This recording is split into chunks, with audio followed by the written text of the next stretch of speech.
রাতে পবিত্র কোরআনুল কারীমের ছোট্ট একটি সূরা শুধুমাত্র 11 বার পাঠ করে ঘুমিয়ে যান, পরদিন সকাল হতে না হতেই দেখবেন শত্রু আপনার পায়ে পড়ে কান্না করবে, আপনার কাছে মাফ চাইতে বাধ্য হবে ইনশাআল্লাহ।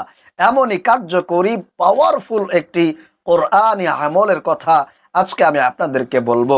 যদি সঠিক নিয়মে করতে পারেন তাহলে অবশ্যই আল্লাহ রাব্বুল আলামিন আপনার শত্রুকে পরাজিত করবেন এবং আপনাকে শত্রুর উপরে বিজয় দান করবেন, অর্থাৎ শত্রু পিছু হটতে বাধ্য হবে এবং কঠিনভাবে শায়েস্তা হয়ে যাবে। আল্লাহু আকবার। প্রিয় ভাইরা মা বোনেরা, শত্রু নাই, দুশ্মন নাই, এমন কোনো মানুষ নাই। আমাদের কিন্তু অনেক অনেক শত্রু আছে, ঘরের শত্রু, বাইরের শত্রু। সুতরাং সেই শত্রুর অনিষ্টতা থেকে যদি আপনি বাঁচতে চান, শত্রুকে যদি আপনি দমন করতে চান, তাহলে অবশ্যই আজকের এই ভিডিওটি আপনাকে শুরু থেকে শেষ পর্যন্ত মনোযোগ সহকারে দেখতে হবে, শুনতে হবে এবং সে মতে আমল করতে হবে। আমি আপনাকে বলতে পারি আজকের এই আমলের মাধ্যমে আপনি কোনো রকম হতাশ হবেন না, অবশ্যই আপনি অনেক বেশি উপকৃত হতে পারবেন। প্রিয় ভাইরা মা বোনেরা, শত্রুকে আল্লাহ তাআলা কঠিনভাবে শায়েস্তা করে দিবে, আপনার কাছে পরাজয় বরণ করবে, আপনার পায়ে ধরে ক্ষমা চাইতে বাধ্য হয়ে যাবে ইনশাআল্লাহ, এবং এটা শুধুমাত্র একদিনের মধ্যেই ফয়সালা হয়ে যাবে। আল্লাহু আকবার। প্রিয় ভাইরা মা বোনেরা, আজকের এই আমলটি আপনাদেরকে করতে হবে রাতের বেলায় ঘুমাতে যাওয়ার পূর্বে। এই আমলটি কিন্তু করতে হবে এবং শুধুমাত্র একদিন করলেই হয়ে যাবে। আর যদি আপনি চান তাহলে 3 দিন অথবা 7 দিন পর্যন্ত করতে পারবেন, তাহলে অনেক বেশি আপনি উপকৃত হতে পারবেন। প্রিয় ভাইরা মা বোনেরা, চলুন তাহলে আমি আপনাদেরকে সম্পূর্ণ আমলের নিয়মটি বলে দিচ্ছি। তবে তার আগে বলবো, আপনি যদি আমাদের এই চ্যানেলে নতুন এসে থাকেন তাহলে অবশ্যই দয়া করে চ্যানেলটি সাবস্ক্রাইব করে দিবেন এবং ভিডিওতে একটি লাইক দিবেন। প্রিয় ভাইরা মা বোনেরা, আমলটি করার জন্য প্রথমে আপনাকে পবিত্রতা অর্জন করে নিতে হবে। আর পবিত্রতা অর্জন করার জন্য ওযু করতে হবে। আর ওযু করার শুরুতে অবশ্যই আপনাকে বিসমিল্লাহ পাঠ করতে হবে। এটা আমরা অনেকেই জানি না, তাই আমি আমার প্রায় ভিডিওতে এই কথাটি বলে থাকি। কারণ যেই ওযুর মধ্যে বিসমিল্লাহ পড়া হয় না, ওই ওযুটা পরিপূর্ণ হয় না, অসম্পূর্ণ থেকে যায়। আল্লাহর নবী সাল্লাল্লাহু আলাইহি ওয়াসাল্লাম বলছেন, এজন্য অবশ্যই তোমরা বিসমিল্লাহ সহকারে ওযুটা করবা। তাহলে আপনি প্রিয় ভাইরা মা বোনেরা প্রথমে বিসমিল্লাহ বলে ওযুটা করে নেবেন। আর যখন ওযুটা হয়ে যাবে তখন ওযুর শেষে আপনি কালিমায়ে শাহাদাতটা আকাশের দিকে তাকিয়ে এইভাবে শাহাদাত আঙ্গুলি উঁচু করে কালিমায়ে শাহাদাতটা একবার পাঠ করবেন এইভাবে, আশহাদু আল্লা ইলাহা ইল্লাল্লাহু ওয়াহদাহু লা শারীকা লাহু ওয়া আশহাদু আন্না মুহাম্মাদান আবদুহু ওয়া রাসূলুহু।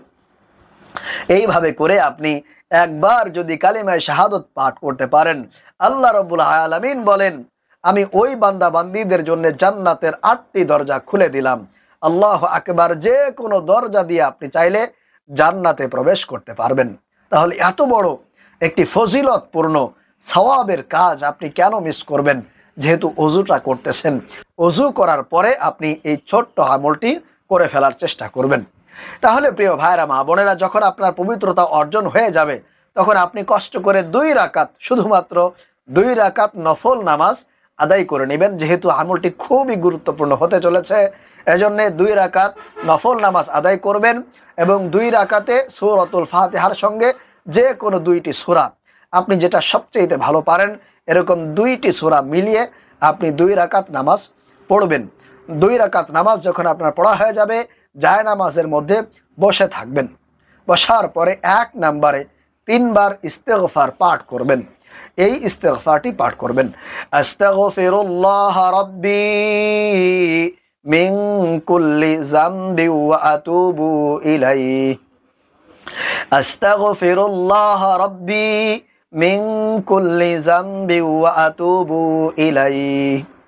আপনি ইস্তেগফার পাঠ করবেন আর আপনার অতীত জীবনের গুনাহের জন্য আল্লাহর কাছে অনুতপ্ত হবেন, লজ্জিত হবেন, মনে মনে আল্লাহর কাছে ক্ষমা চাইবেন।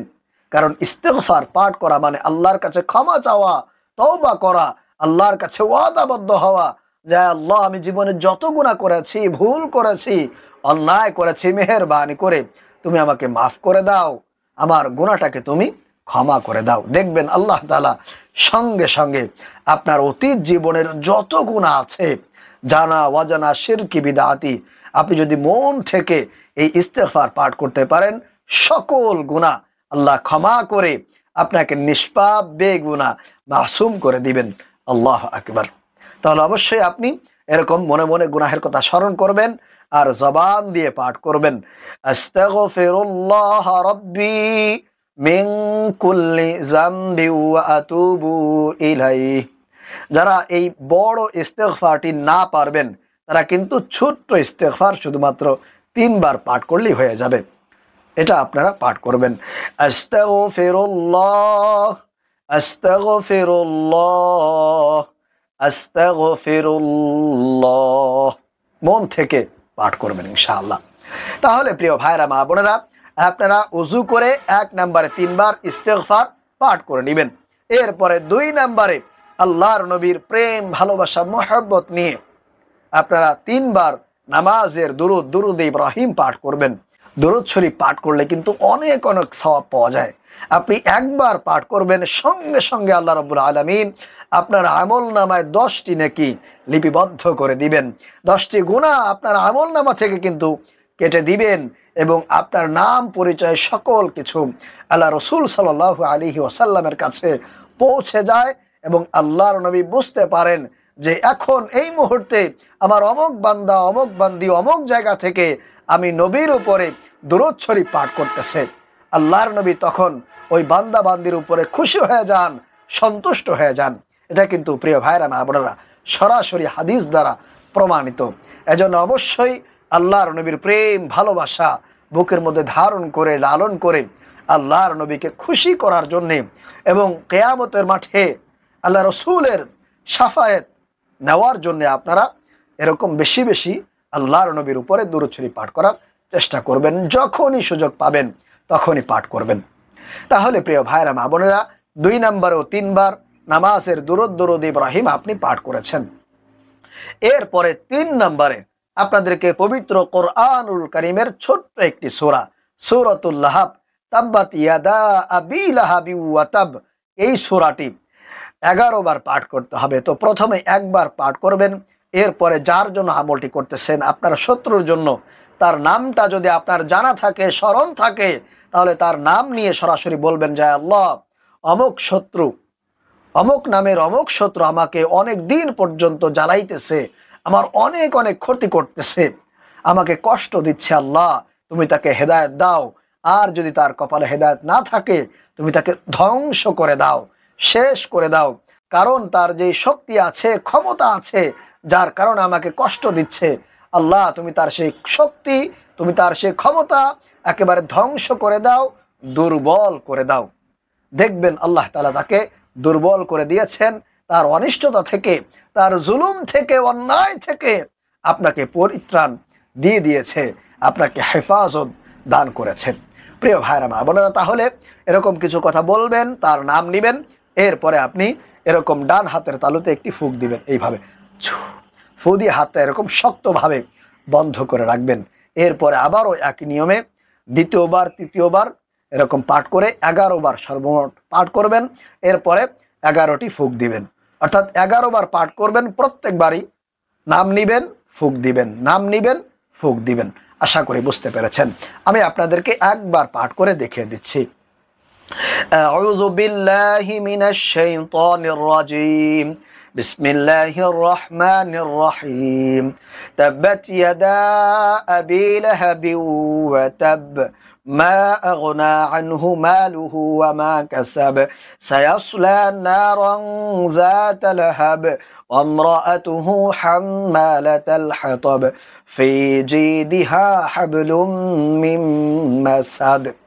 এরপরে ওই শত্রুর নাম নেবেন, কিছু কথা বলবেন, এরপরে হাতের তালুতে ফুঁক দিয়ে হাতটা বন্ধ করে রাখবেন। এইভাবে 11 বার করবেন। এরপরে প্রিয় ভাইরা, মা বোনেরা, সর্বশেষ আপনি আবারও 3 বার দুরূদ শরীফ পাঠ করবেন। সাল্লাল্লাহু আলাইহি ওয়াসাল্লাম সাল্লাল্লাহু আলাইহি ওয়াসাল্লাম অথবা নামাজের দুরুদ ইব্রাহিমও পাঠ করতে পারেন। এরপরে সর্বশেষ দুহাত তুলে আপনি মুনাজাত করবেন, দোয়া করবেন, শত্রু সম্পর্কে আল্লাহর কাছে বলবেন, আল্লাহর কাছে এই শত্রু থেকে আপনি পরিত্রাণ চাইবেন। যত শত্রু আছে আপনার জানা অজানা প্রকাশ্যে গোপনে যারা আপনার ক্ষতি করতেছে তাদের নাম নিয়ে অথবা তাদের উদ্দেশ্যে আপনি দোয়া করবেন। ইনশাআল্লাহ একদিন করলেই আল্লাহ রাব্বুল আলামিন তাকে উচিত শিক্ষা দিয়ে দিবেন, ওই শত্রু থেকে আপনাকে রক্ষা করবেন, আপনাকে মুক্তি দিবেন।